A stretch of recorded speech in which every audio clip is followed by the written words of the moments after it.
Be ye lifted, be ye lifted, be ye lifted to the Lord, who is mighty, full of righteousness and good.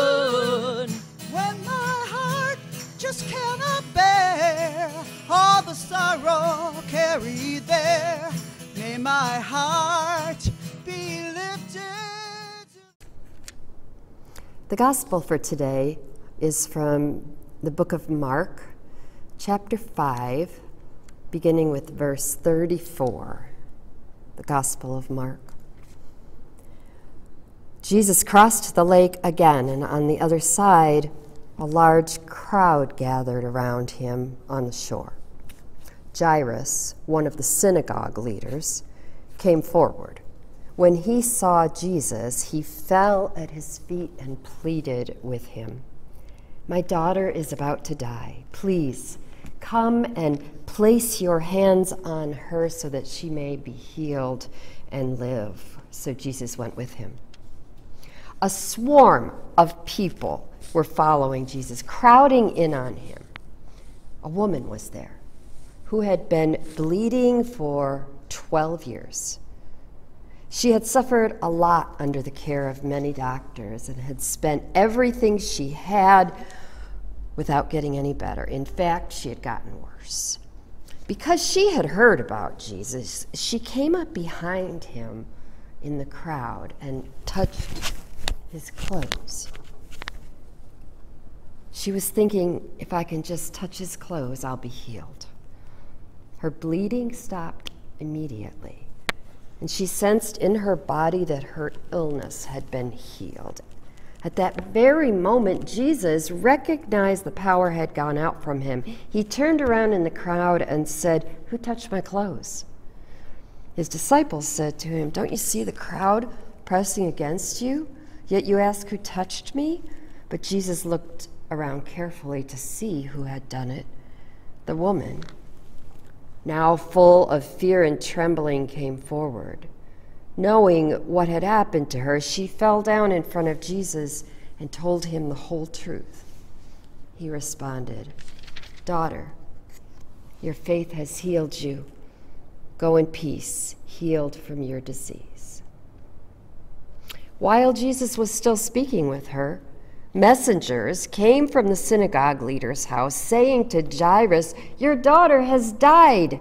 Why bother the teacher any longer?" But Jesus overheard their report and said to the synagogue leader, "Don't be afraid. Just keep trusting." He didn't allow anyone to follow him except Peter, James, and John, James's brother. They came to the synagogue leader's house, and he saw a commotion with people crying and wailing loudly. He went in and said to them, "What's all this commotion and crying about? The child isn't dead. She's only sleeping." They laughed at him, but he threw them all out. Then, taking the child's parents and his disciples with him, he went to the room where the child was. Taking her hand, he said to her, "Talitha kum," which means, "Young woman, rise up." Suddenly, the young woman got up and began to walk around. She was 12 years old. They were shocked. He gave them strict orders that no one should know what had happened. Then he told them to give her something to eat. This is the gospel of the Lord. Today we are looking at this question from our series. I've been meaning to ask you something. Today's question is, where does it hurt? I cast this question out to the congregation and got a few responses that were succinct yet quite personal about where it hurts. We don't have to think long about that question to have answers of our own. In today's gospel, we can trace through where it hurts all the way from the beginning to the end. And from the beginning to the end, we can consistently see Jesus' response to the pain.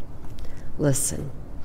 In the beginning, Jairus, you remember, the synagogue leader, pleads with Jesus on behalf of his 12-year-old daughter who is dying. Jesus moves forward to go help, but before he's able to, a woman who had been also bleeding for 12 years and spent all her money on doctors, she comes up and she touches the back of Jesus' garment. Power went out of him such that he could feel it, and she was instantly healed. But if you look at that story now and ask the question, where does it hurt? Let's see.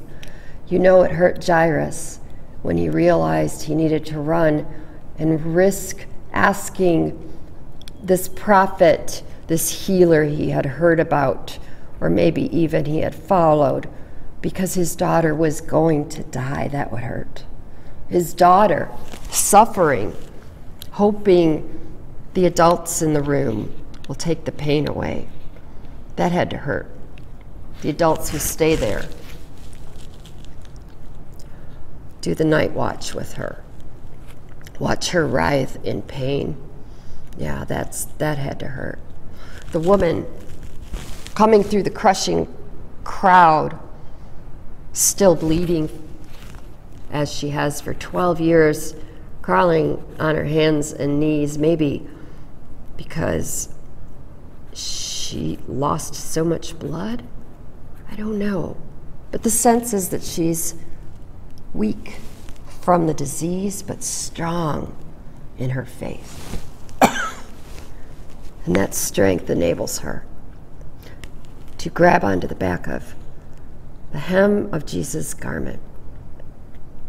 But we can imagine it had to hurt crawling through the crowd to do that. It had to be hurting, or at least making Jesus claustrophobic for the crowd to be pressing in on him. That had to hurt. Spending all the money she had on doctors trying to move forward, not yet healed but broke, that had to hurt.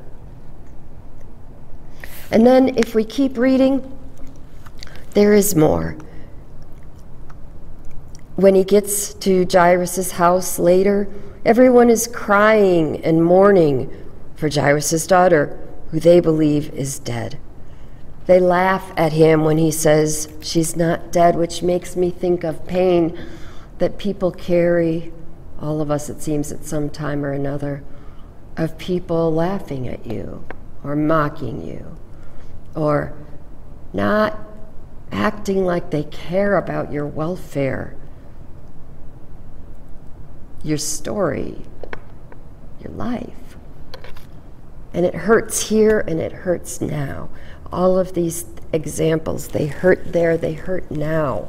Who among us hasn't sat with a sick child or had a good friend whose child perhaps died or lost one of our own or dreaded it as the child made decisions that were not in their best interest, and there's pain there. But if you look at what Jesus does in response to the pain here and the pain to us, it's kind of surprising. We would like to say that Jesus comes to the rescue and heals everybody, and that would include your father who died last year. But that's not how Jesus tends to show up today. I'm not saying he doesn't, because miracles are real and I've witnessed a couple. But by and large, Jesus shows up far more subtly. And what he does is he disrupts what's happening. Jairus comes to Jesus about his daughter.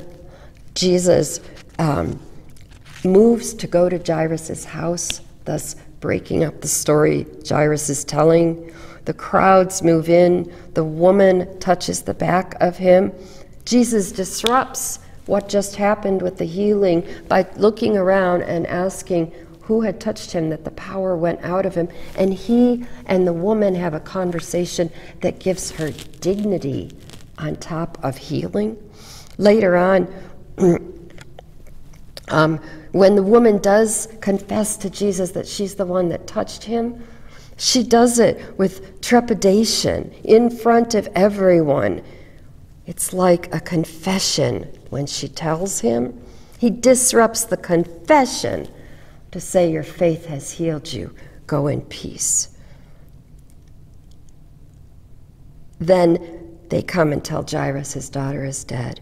And before they could say much more, before Jairus, we are told how he even reacts, Jesus jumps in the conversation and says, don't be afraid.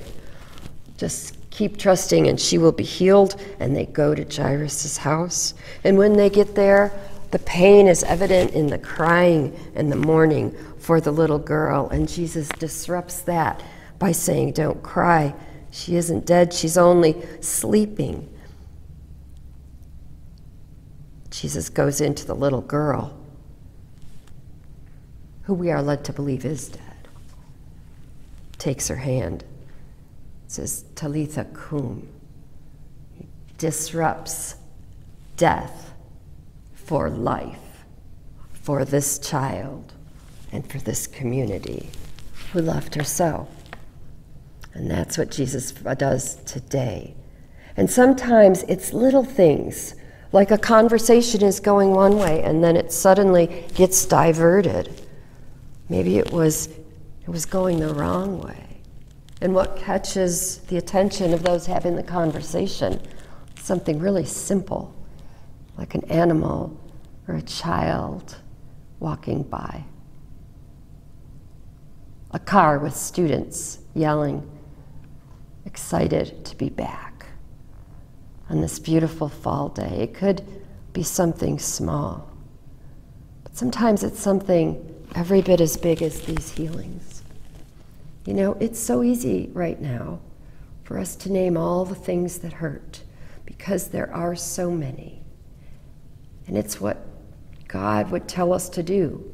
It helps to set us free to name them. But we dare not do that and forget to look at all the places Jesus has stepped in the last 18 months and disrupted things. Like in the beginning, when people were singing to the medical staff when they left the hospitals, and suddenly they weren't ending their day just worn out and frightened and exhausted, but they were ending their day to the support of a community that loved them and appreciated them and respected what they were doing. You could look at the vaccination. Did you think we would get a vaccination as soon as we did? I sure didn't. Did I think it was going to be made in the state that I was living in? No. We got this vaccination, and more people are getting it every day, and more than half the country has gotten it.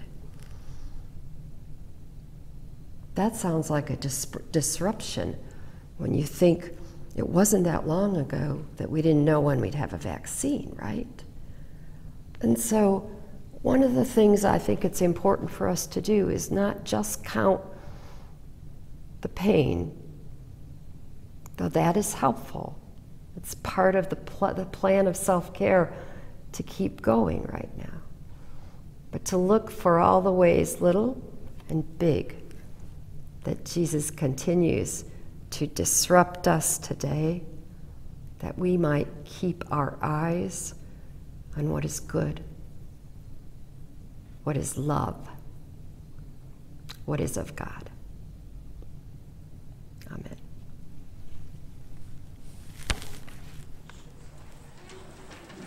Good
Amen.